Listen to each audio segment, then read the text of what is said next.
All right, what's going on, everybody? Shalom. We're still in Chakamatzot. All right, Feast of Unleavened Bread. But I want to talk about when Easter shows up. And, all of the Christians that are Bible thumpers know that where I'm going at just by seeing Acts chapter 12. They already know I'm going to the one scripture that only says Easter. They ride that one little verse Easter and ride that thing and make it anything they want. In the blue letter, I'll go into there as well and show you some things. Many different scholarly little pieces and gems and jewels. I'll give you like some rubies and stuff. Whatever. So let's go into this. Easter is in the English, but Easter is a capital E there. All right.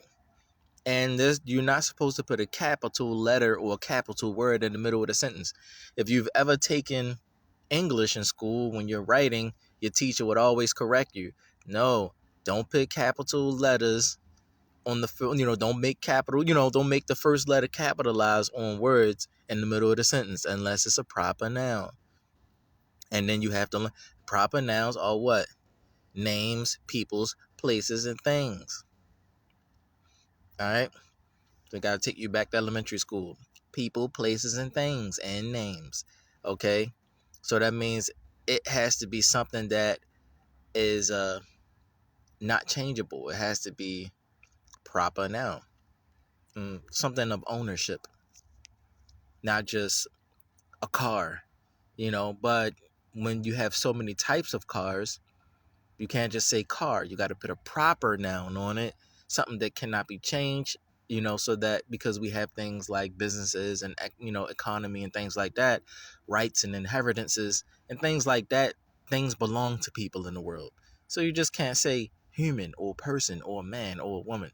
Okay, you have to give people names. There's so many people out here. Yeah, I seen this woman and shit. Which woman? The woman and shit. Like look like he looked like a man. What man? A man and shit. Like come on, now. A man is a noun. It's not a proper noun. What man? That's why you always ask what man. You're looking for a name, a proper noun, something that's not changeable, something that belongs to that person, something of ownership.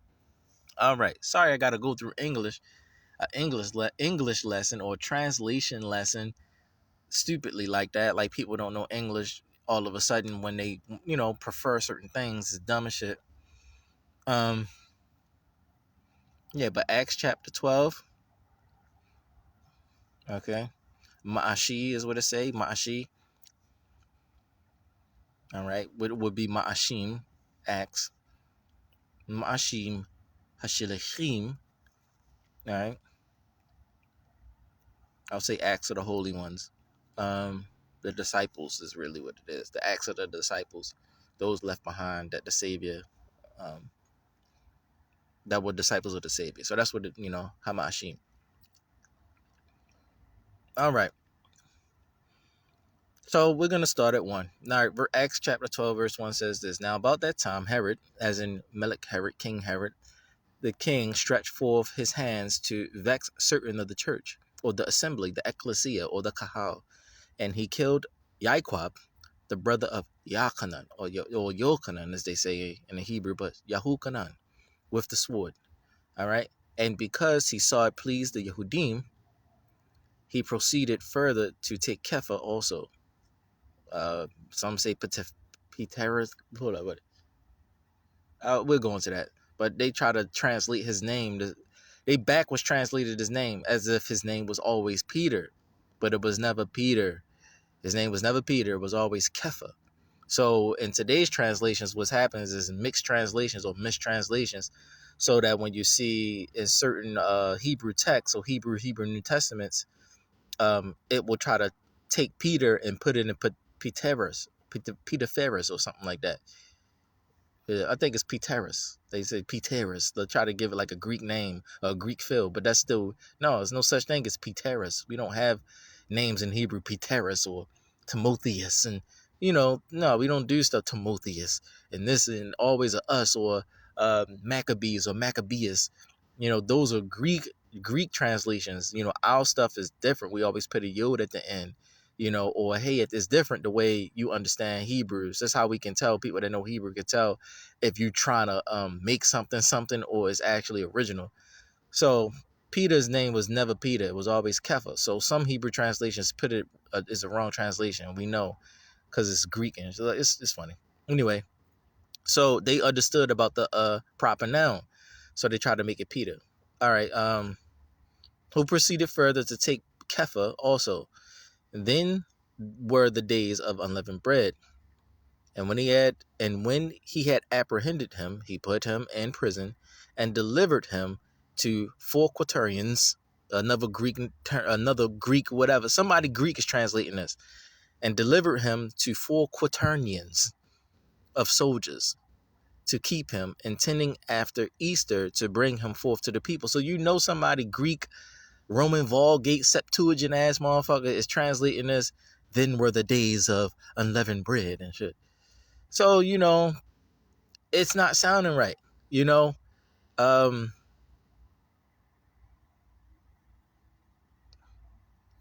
not sounding right. It said, and because he saw it pleased the Jews, he proceeded further to take Kepha also. Then were the days of unleavened bread. And when he had apprehended him, he put him in prison and delivered him to 4 quaternions of soldiers to keep him, intending after Easter to bring him forth to the people. Now, the reason why Easter is here, because the person that was translating this, they have a similar term for Pesach or Pesach. It's Pascha, but it's stupid. They say Pascha, but we say Pesach or Pasach. So it's they put it's stupid.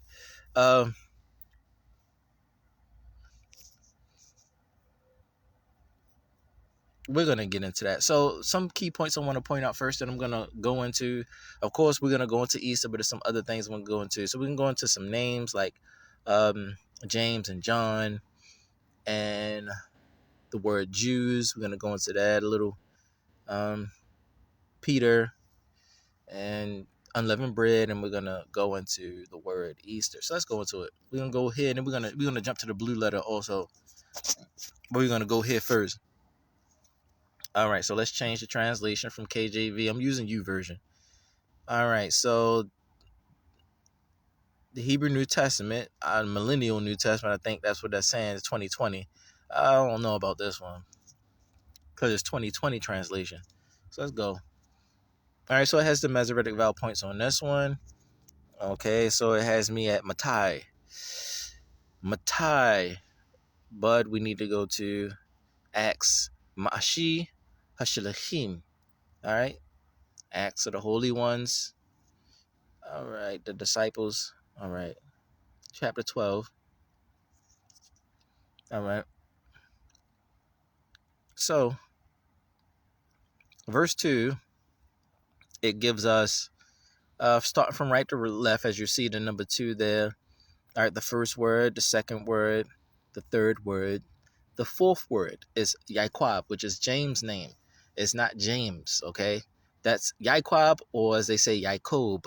They like to say Yaakov because there's no dagesh in that bit there. So because there's no dagesh, there's no dot in the middle of that bit on that last letter of the fourth word, from right to left. Last letter of the fourth word look like a reverse Pac-Man or open C or backward C or something a little bit. Like a hangman thing or something. So that's Yaquab, but they say Yaakov with a V. There's no V's or biting of the lips in the Hebrew language. So that would be a little bit of a Yiddish sound effect or Yiddish prophetic. We don't bite our lips to pronounce Hebrew. It's an open mouth language, not a biting language. So you never bite your lip down. Now, if you want to curse somebody, you probably could bite your lip down if you're really trying to curse somebody, but it's not a bitey language. You never bite down on your lip or your it's not a biting language. Anyway, so Yaquab, so that's not biting. B is not biting. So Yaquab. But some say Yacob or Yaakov, whatever. But it's never James. So where did they get James from and shit? So that's stupid. James. It never was James. So it is okay. We can deal with Yaquab, we can deal with Yaakov, and we can deal with Yaakov even. But we can't deal with James. Like, what the fuck is that? Something completely, they're James. What the fuck? Man name is Jacob or Yaquab. All right, so the fifth letter and then the fifth word and the last word. All right, in verse 2, the last word, okay, has a period at the end. Normally, Hebrew sentences don't have periods at the end, they just have colons. Colons at the end. They'll let you know it's the end of the sentence, or the end of that verse. It's a colon, but they put a period here, stupid. Put an English period there. Um, it's it says Yochanan, okay, Yochanan.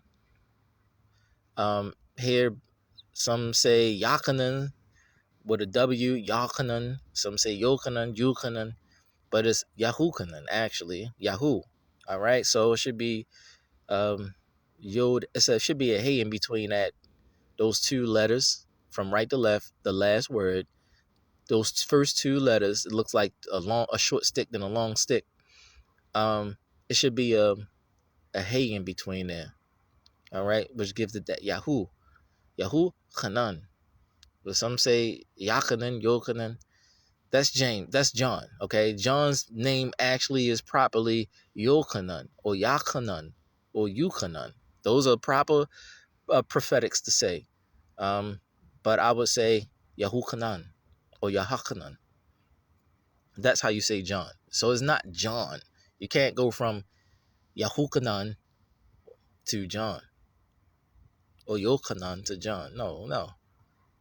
Just see the people's names, proper nouns, boy. Phonetics and proper nouns are very important when you're talking about talking to people or people's names, proper nouns. This is one of the most disrespectful things that are done in the translations of the text, the Hebrew text or the sacred text. The most disrespectful thing that they've ever done was change the names of the people.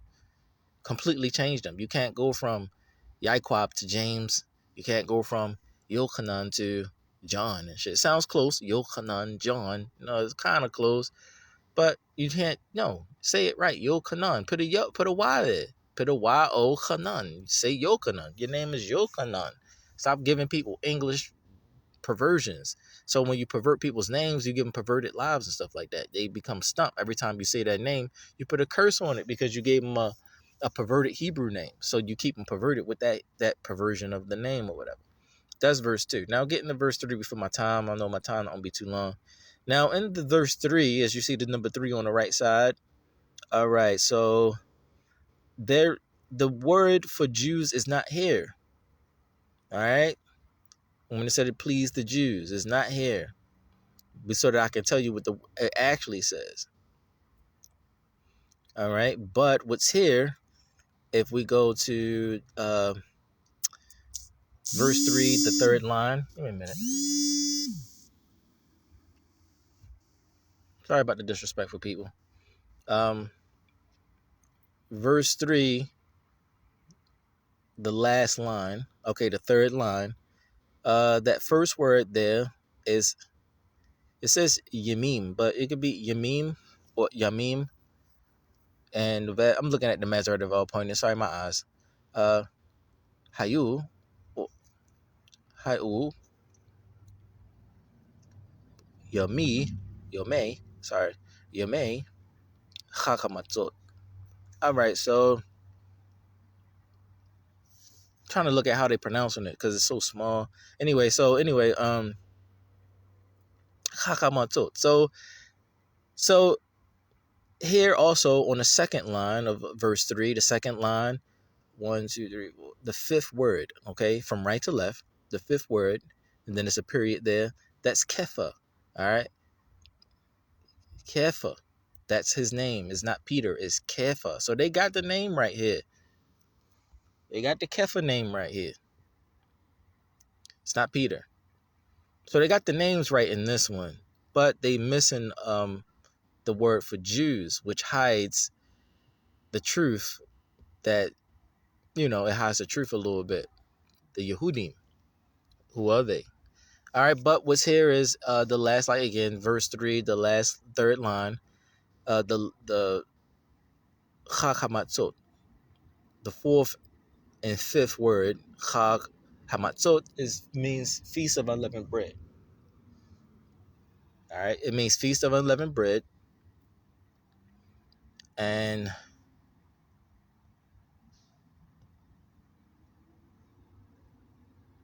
let's see.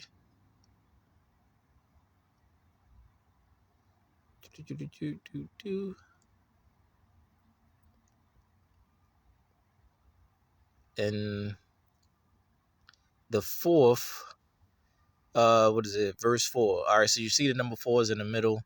And then verse 4, at the verse 4, you got that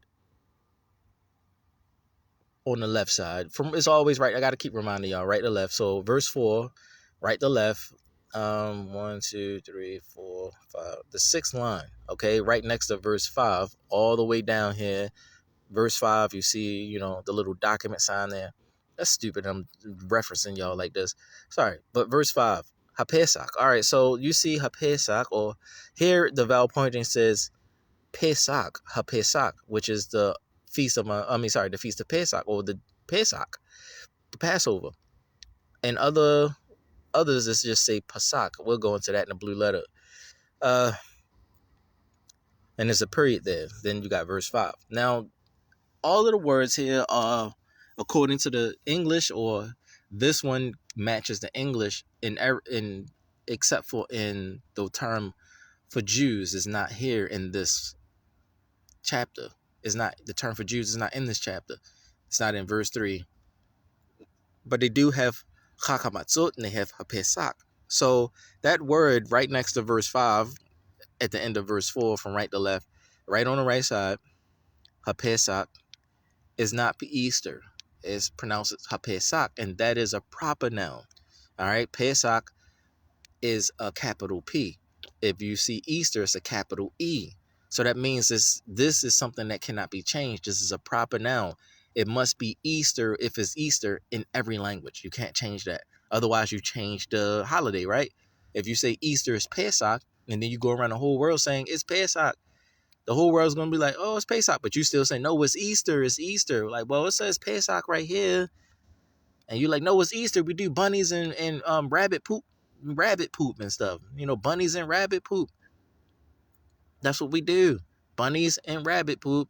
It's Easter. I don't know why I say Pesach there. That's the wrong thing, because Easter is a proper noun. It's a holiday. You don't change the holiday. Y'all going to be fighting, like day and night, over the term Easter. But here, originally, it's Pesach, so that's proper there. So let's go out of this one, man. Let's go out of this one. And let's go to the Tanakh. All right, let's go to the Tanakh here. Change it up. Now, the Tanakh version, instead of the Hebrew, instead of the Aleph there is going to be 1. So, wait. Still, we in Yochanan. That's Yochanan. That's John. So, we need to be Ma'ashi right here. Ma'ashi 12. Acts 12. Ma'ashi Hashilachim. Acts 12. All right, verse 3. They highlighted it for me. Thank you. All right, so you see the 3 there. All right. Right after the 3, the next line down. All right. So, well.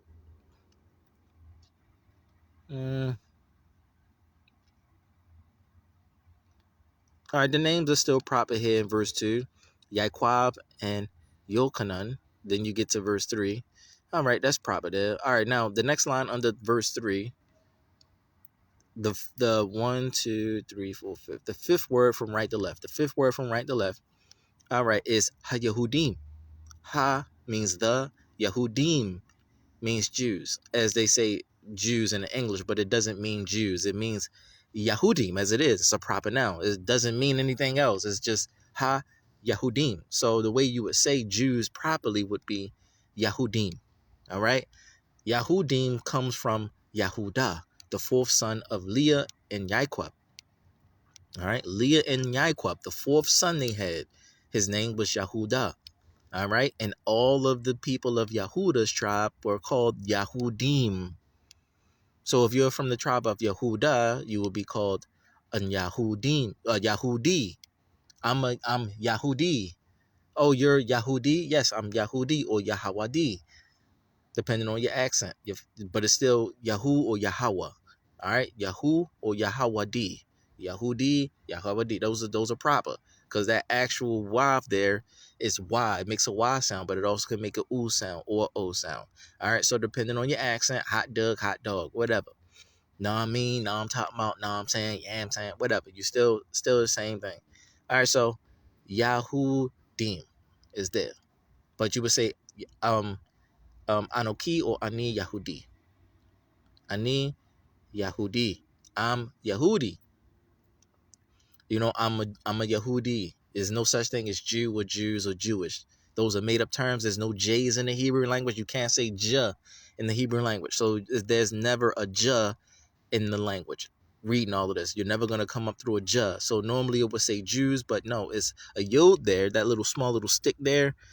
Like I said, that last word on the line right under the verse 3, right under verse 3, that line, that last word on the left, from right to left, that last word. You see that little ha, then it's a little stick.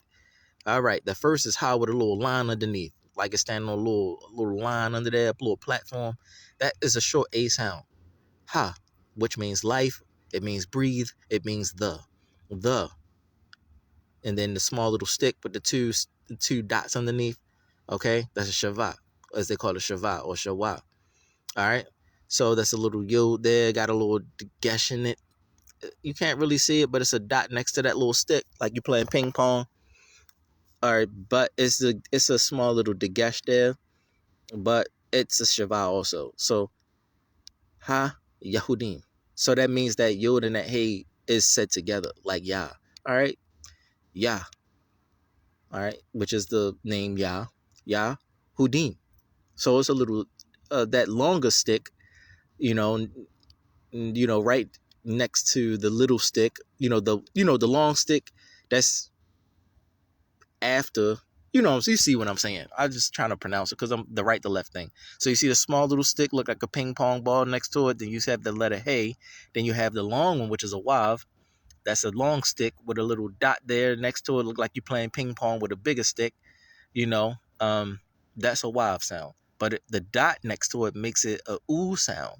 So when you read it, you go, oh, it's a oo. So it's going to say Yahoo instead of Yahwadah or Yahwadim. You're going to say Yahudim. So that's what the phonetics is given. So those vowel pointings is telling you how to pronounce it. You give it a oo sound, a o sound, a y sound. It's telling you that. But it's not always trustworthy with the phonetics because we don't talk like they talk. So they could put it in a way that the way they say it, and we could say it a different way. And there could be clashes about that, but the original people of the language would be the ones to say it best because the way we feel when we say it would be more original than the way they feel when they say it. So it's all about the feel too. It's about the feel when you say things like you yampy as shit. It don't mean a damn thing. But when I say you yampy as shit, you can feel that. She yampy as a mother. Like you saying, like you feel it. So the way we feel when we say things also gives us an understanding how you supposed to say things too, according to the definition and all that. So the way they say things is not the way we say things because the blood is different with the original people. So that's another way that the original language would be restored. Anyway, off that. But the word Yahudim is there. Yahudim. That's proper. You can say Yahudim because Yahoo. All right. Is the name of this of the Most High, Yahoo. Like Mario, he when you playing Mario 64 and he jump and you take that third jump. When he take that third jump with the wing cap on, what'd he say? Yahoo! And then .com and shit. So yeah, Yahoo is proper. Everybody know Yahoo. All right. The short form is Yah. Psalm 68 verse 4. All right, but the middle form is Yahoo, which is in people's names, men's names. When they live faithful in the Most High, the name of the Most High is in their name, Yahoo. When they not dead, you just get their regular name. All right, but when they die faithfully, you get the Yahoo in there. Like that's why Matthew is Mattai, and then he died in faithfulness. Matit Yahoo. It got the Yahoo in there. So everybody's name wasn't always the way it sounded until they died in faithfulness of the Most High. Then they added Yahoo in the name. So you started referencing them that they are living with Yah. So they're not dead. They're living. They're just with Yah. So you would say their name with Yahoo's name in. So if you did call on them, then you might see a vision of them or you might get a dream of them. They're not dead in Sheol. So that's another thing about that. You're not even allowed to put Yahoo in your name until you die in faithfulness of the Most High. Like people know that you were faithful in serving the Most High. Then like my name is Nakwa. I die in faithfulness, you would say Nakwa Yahoo. All right, that's how it would be. Anyway, all right, so that's the line under verse 3, and you see that last word, 1, 2, 3, the fifth word, Ha Yahudim. That's two words actually, Ha Yahudim, the Yahudim. All right, it's not Jews, it's just Yahudim. All right, and then we have next. All right, 1, 2, 3. The third line under the verse 3. The third line under verse 3, right next to verse 4. All right, it looked like a bunch of stuff piled together right there. Yamim. All right, so Chag Hamatzot, they made it one word. That's like having a dash. That's like saying you're trying to make a word. You're trying to make two words one word. You know, instead of say Passover is one word, you would put pass and then put a dash there, and then put over. Pass dash over. You know, to be like Passover. You know, as in make it one word, but it's one word in itself now because it's a proper noun. So Passover doesn't need a dash in there, you know, because it's one whole word. It's an actual proper noun in English. All right, but here you have Chag Hamatzot to let you know this is one whole term, one whole phrase. Chag, and then you have that. It's like not underscore, it's an upper score. So Chag upper score Hamatzot, feast of unleavened bread. All right, matzah is unleavened bread. Matzot is the feast, unleavened bread. So that's a proper noun as well. Chag Hamatzot, that's there. And we want to go again to, all right, so now verse 4. Once you see Chag Hamatzot there, verse 4, and then you go on from right to left, you have 1, 2, 3, 3 words after verse 4. So we're going to go down to 1, 2, 3, the third line. The third line down.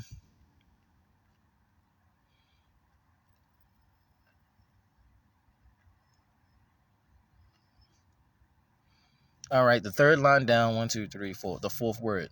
All right, from verse 4. From verse 4, 1, 2, 3, the third line under that, the fourth word from right to left is Ha Pesach. Ha Pasacha. All right, the Pesach. And then it's another word after that. All right, Lepani, to my face. Okay, so he wanted the people. I'm gonna get into that in a minute if I have time. To the people, he wanted to. I'll get into that in a minute because the way it's read into the Hebrew, I would have to explain it a different way. I need time to just explain that. So Hapesak, Lapani, Ha'am.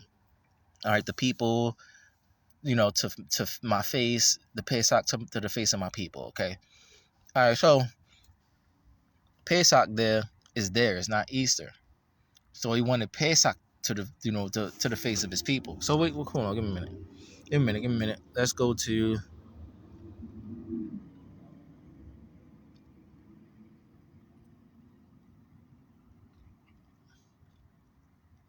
Actually, let's go to the blue letter.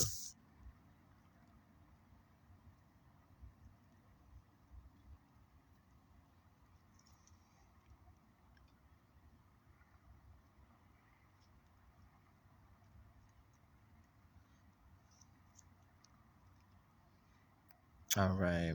Oh, I was there already. My fault. Acts chapter 12. All right. So in the English, as y'all all read, and because he saw it pleased the Yehudim. So, like I said, one of the versions, the 2020 version of the Hebrew New Testament, the millennial Hebrew New Testament, didn't have Yehudim there. Please the Jews. The Jews is Ha Yehudim. All right. The Yehudim is not Jews. So that's a misnomer. You got to scratch that out. Move that. Somebody add it. Don't add or take away from the Torah. That's a proper noun. You can't change that. Changing that change the people. Changing the people change the rights to the people. So now we no longer have rights to our land. By calling them Jews, you attach it to the Caucasian people, and then you make them us, and they take our identity. And now they're still in our identity. They steal our Torah. They steal our culture. and they steal everything that belongs to us, and we remain slaves in America. And they continue to erase us by trying to mix breed us, call us black, call us slave, all kind of shit they do to erase us, make us speak only English, things like that. All right, and because he saw it please the Yehudim, I'll say the Yehudim now, y'all know, and because he saw it please the Yehudim, he pronounced further to take Kefa also. Then were the days of unleavened bread, okay, Chag HaMatzot. All right, that's what he was saying. The writer here was saying these were the days of Chag HaMatzot. So this happened during the time of unleavened bread. So let you know it was a feast day for them. This was a special day for them. To also let you know they knew, the Romans knew when to approach the Hebrews when they had weak moments. They knew they celebrated the feast. Now these people were way before a 1900s. All right, there was no such thing as an Ashkenazi Jew or a Jew or nothing. Okay, Palestine was still there, but the Hebrews were still there too. At this time, the siege of Jerusalem didn't happen yet. The Romans did not break into Jerusalem yet at this time. So we were still brown-faced people, curly-haired people, nappy-haired people. It was still us.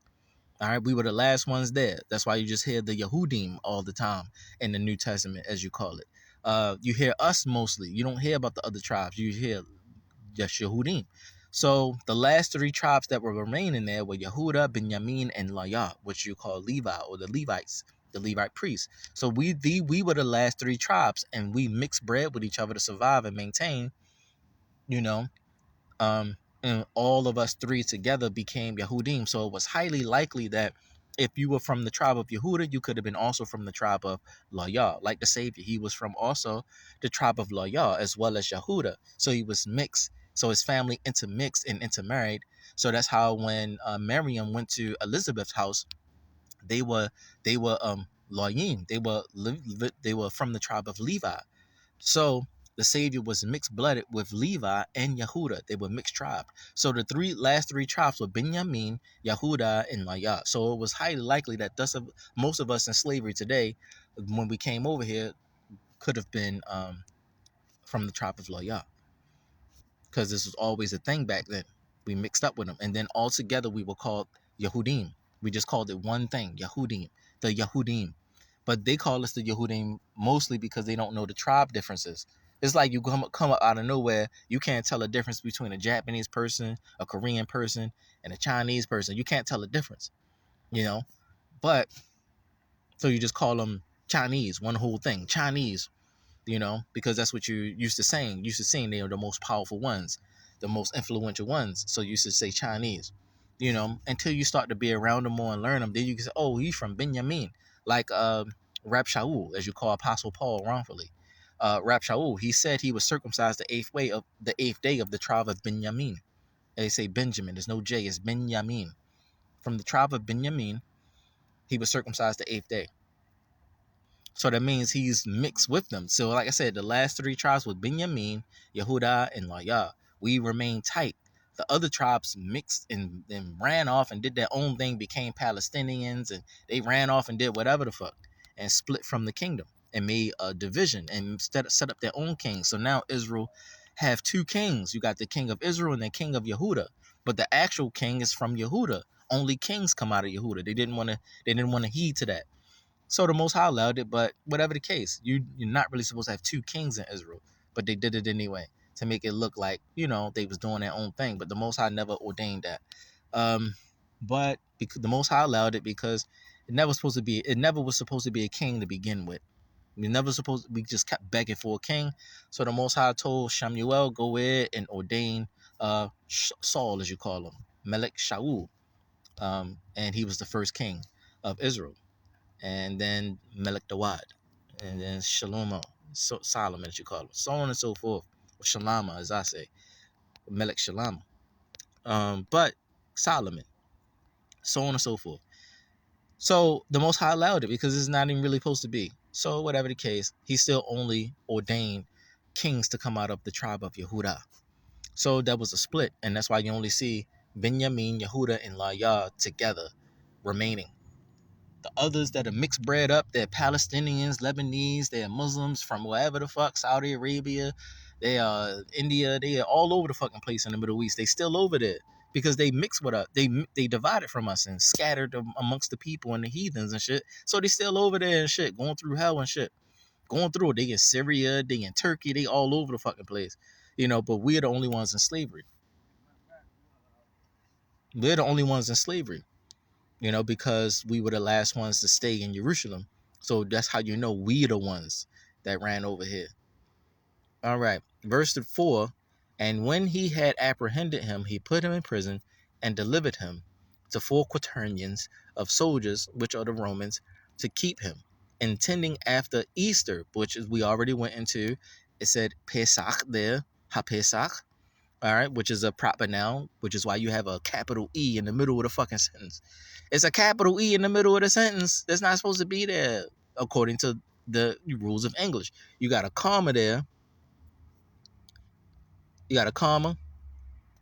You got a semicolon, intending after Easter. How do you put a capital E and after a semicolon sentence?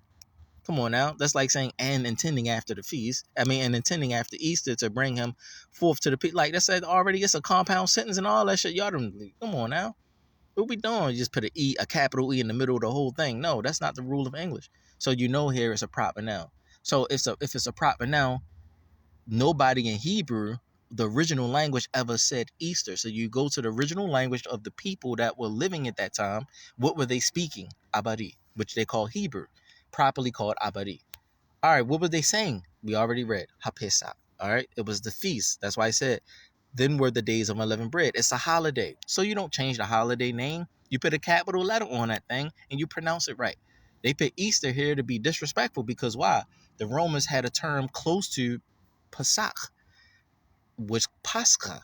So because they had a term close, they just made it Pascha and they never changed it. So because it remained Pascha throughout the whole fucking stupid Roman Vulgate Septuagint bullshit, they just changed it to Easter. They felt like they could just change that shit, but it was always Pesach. They was never supposed to change it to even Pascha. Just say Pesach. Just say it. Pasach, Pascha. That's why Jewish people don't like saying Pesach.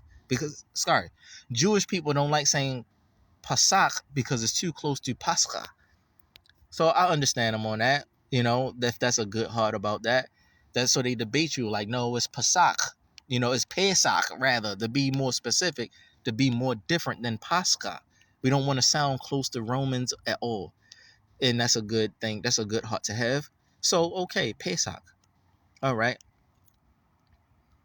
All right, so let's go into it. Interlinear. Let's do it. Come on.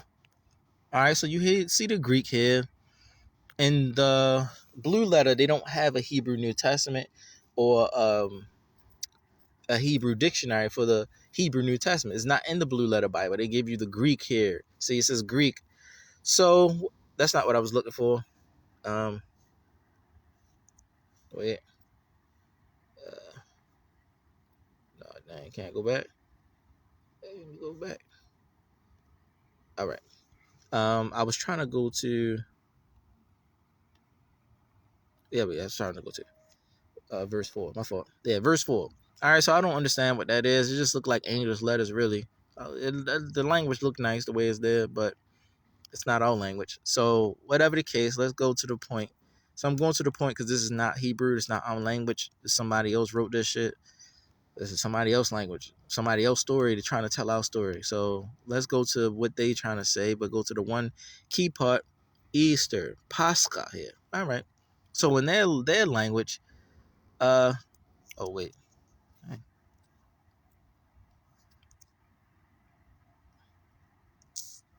My bad. Give me a minute.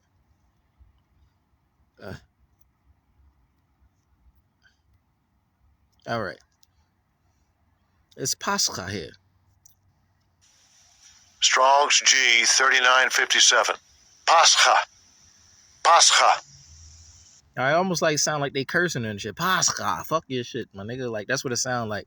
But of Aramaic origin, as you see down here to the root word etymology of Aramaic origin. Aramaic can be similar to Arabic because a lot of the Hebrews were, mixed blooded with Ishmael as well. So we spoke Aramaic, a mixture of a mixture of our language and Syrian, which was a mixture of Arabic. So we spoke a mixed language ever since the captivity of Syria. So we were speaking Syrian language, and so we kind of adopted it into our language a little bit. So yeah, Aramaic, it became Aramaic, but then you have Arabic. So Aramaic kind of still was Hebrew, but still had some Arabic phrases and stuff like Shalom Aleichem. That's Arabic, but we say Shalom Aleichem as an Aramaic phrase or Aramaic statement. All right, Shalom Aleichem. All right, so here it is. The root word etymology is Pesach there. All right, so it's giving you from the Greek a Hebrew word there. And what are they saying here in the Greek, though? Outline of biblical usage. All right, what's the biblical usage? A paschal sacrifice, which was accustomed to be offered for the people's deliverance of old from Egypt. All right, the paschal lamb. So they called it paschal instead of Pesach. You know, the lamb the Israelites were accustomed to slay and eat on the 14th day of the month of Nisan, or Abib rather. So they're talking about it, and they still saying Christ, but this perverted. It's perverted, but they got some forms of truth there. But it's saying down here, preparing to depart from Egypt, were hidden by God to slay and eat a lamb. So they're saying the story is the original story. All right, the Paschal Supper. All right, the Paschal Feast, the Feast of the Passover, extending from the 14th to the 20th day of the month of Nisan, which is rather Abib. I'll keep it original, Abib. So the Paschal Feast, the Pesach Feast. I don't know why they're saying Paschal. Paschal, that's stupid. Just say it right. But in their language, they say Pascha. So what they're trying to say is, even though it's Pascha, they made it their own, or whatever the case. And I guess they had their own versions of it, but they still taught it right. As to say, what was it about? It was about the feast of the Passover. All right, extending from the 14th to the 20th. So it was never about Easter. Okay, it was never about Easter. All right. All right, so it's still down here, Passover, and you have Easter one time in the Bible. So it never, that word Easter should never be there. It could have been possible. If I got last words, it could have been possible that they really did have their own version of a Pesach.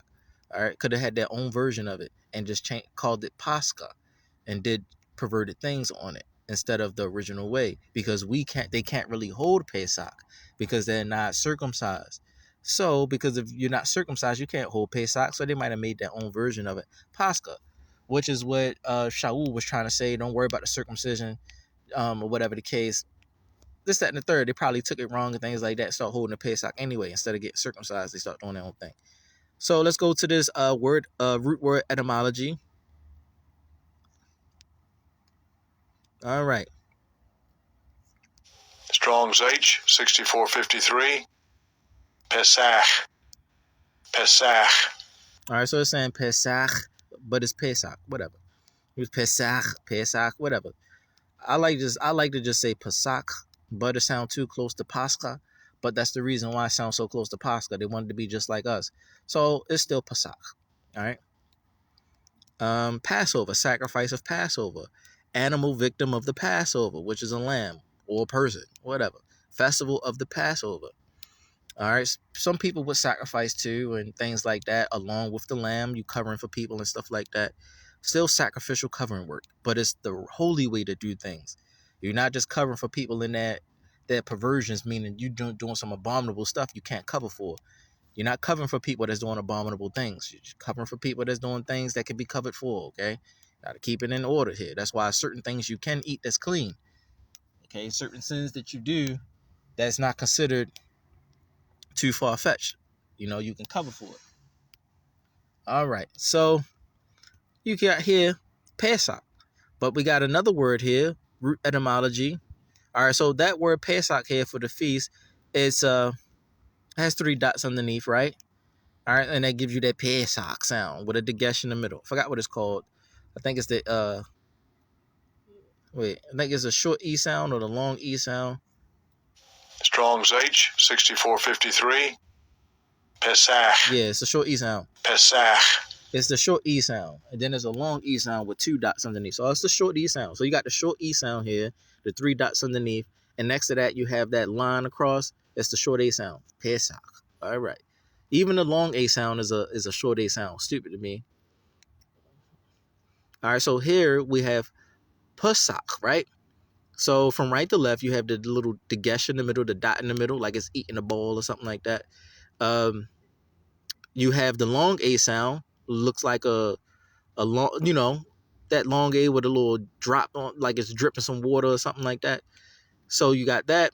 That's the long A sound. Then you have the short A sound next to that, which is just the line. Okay. Now, a person that understands this would say, okay, then that would be Pesach, right?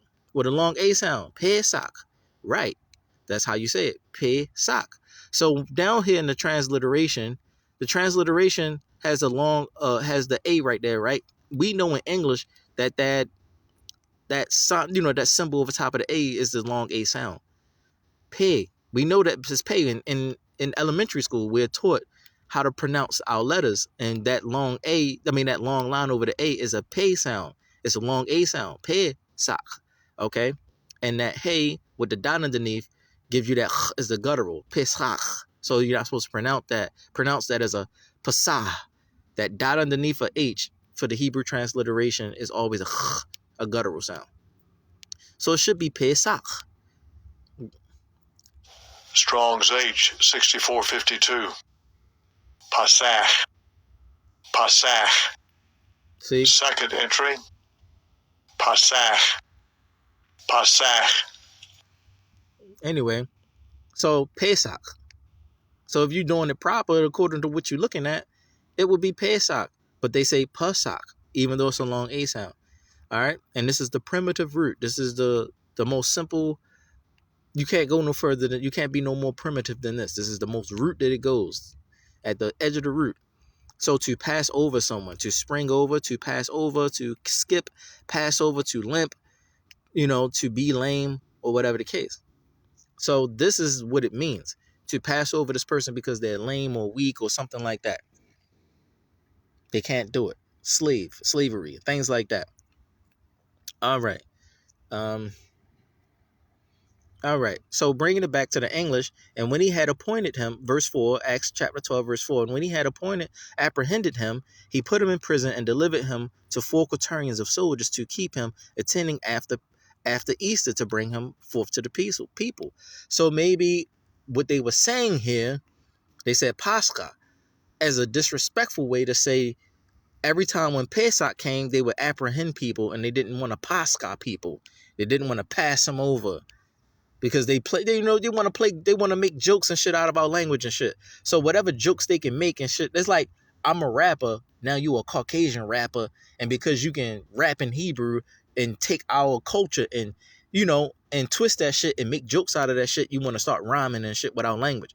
So when we said Passover, when the Most High passes over us and things like that because we're weak, you'll do some damage to us and shit because we're weak, or whatever the case, we're out on our feast day where we're vulnerable. You want to apprehend a lot of people and you don't want to pass us over and shit. You're very disrespectful people, Romans, the gay homosexual race of men, Romans and shit, men in skirts and shit. They do the same thing here in America. It's nothing new, yo. It's the same old shit in their blood. They do the same shit. They don't know how to do nothing else but what their ancestors taught them and shit. If they didn't, it's just in their blood. So, yeah, how about the time, verse 1. Now about that time, King Herod, or Herod the king, stretched forth his hand to vex certain of the church. So this is the time of Pesach. His ass will go forth to vex people and shit because he wasn't the real king. He was a mixed breed and shit. He wasn't the real king. He was the king of Israel. When they divided, he was a king of Israel. They always set up their own kings, and his name was Herod. Yehuda didn't have a king until the Savior came, and he died and got crucified. So they sent him to King Herod, which was the king of Israel, with something that was not ordained and shit. A mixed breed Samaritan ass guy or some shit, whoever the fuck, and he killed Yaquab, the brother of Yehukanan, with the sword. So he killed Yaquab, which is also the brother of the Savior. He killed Yaquab. Yaquab also was the Gadol Cohen, the high priest. Okay, the high priest of Yah had more authority than King Herod of Israel, because he was not ordained to be the king. You're not in authority to make yourself a king. Kings only come out of Yehuda. So who are you to tell me any fucking thing, my nigga? You got to listen to me for real. You under me. I'm of the Levite, the stock of Loyah or whatever. I'm a Cohen, the Gadol Cohen, the high priest at that. Who the fuck are you for real? So you leaning on this nigga. He's the king. He got all this influence and shit. He famous as a motherfucker, rich as shit. Everybody look up to this nigga and shit. He a bunch of bullshit. So his fame is bullshit. But you got a guy named Yaquab come out of nowhere, who's the high priest, the brother of Yahukanan, as well as the brother of the Savior, and he comes up and tell him some shit. So he kills him. Like, man, fuck you, my nigga. Kill me then. Fuck as you mean. Kill him. Or whatever the case. Damn, he was tough as shit, my nigga. So you got him out of there because he was fucking up your fame and shit. Fucking up your kingship. So then he was the brother of Yehukanan as well. So he killed him with the sword. So Yehusef, or Yosef as you say, Joseph, wrongfully, Yusuf, he had children already. One of them was Yaquab. All right, verse 3.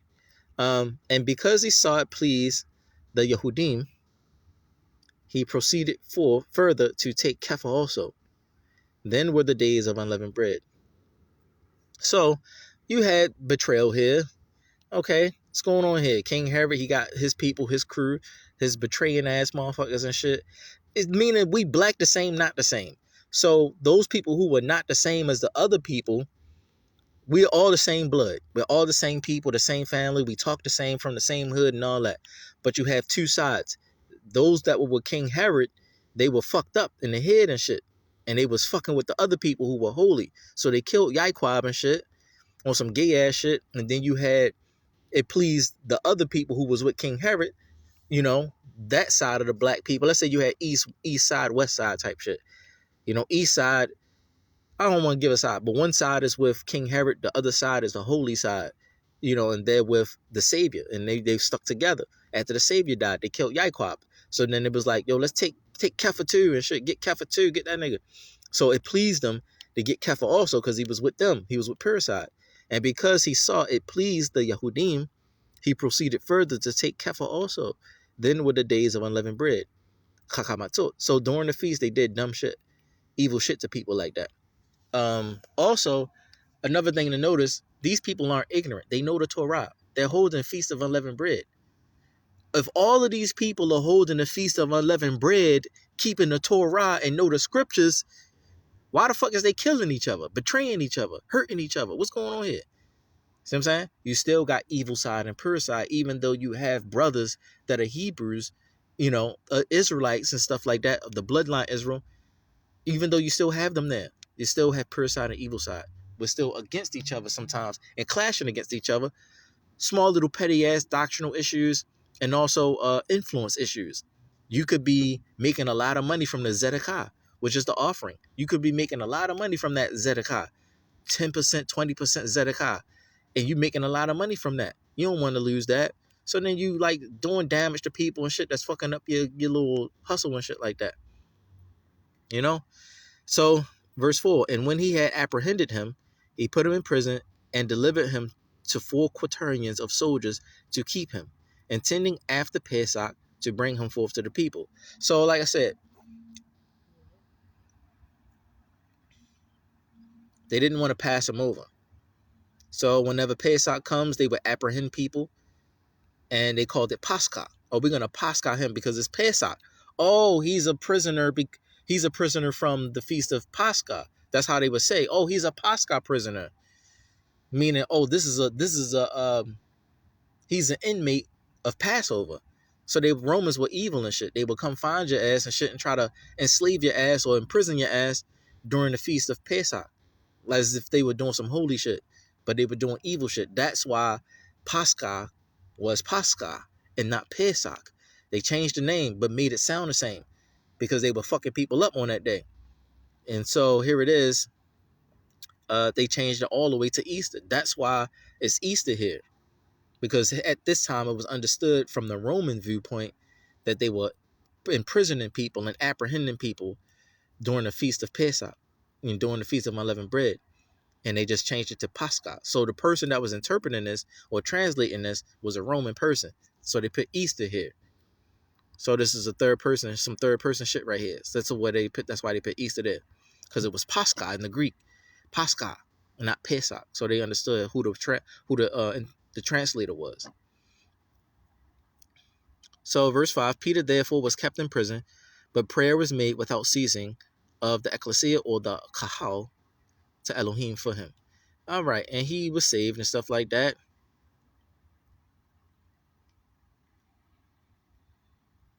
And so the Most High came on some powerful shit.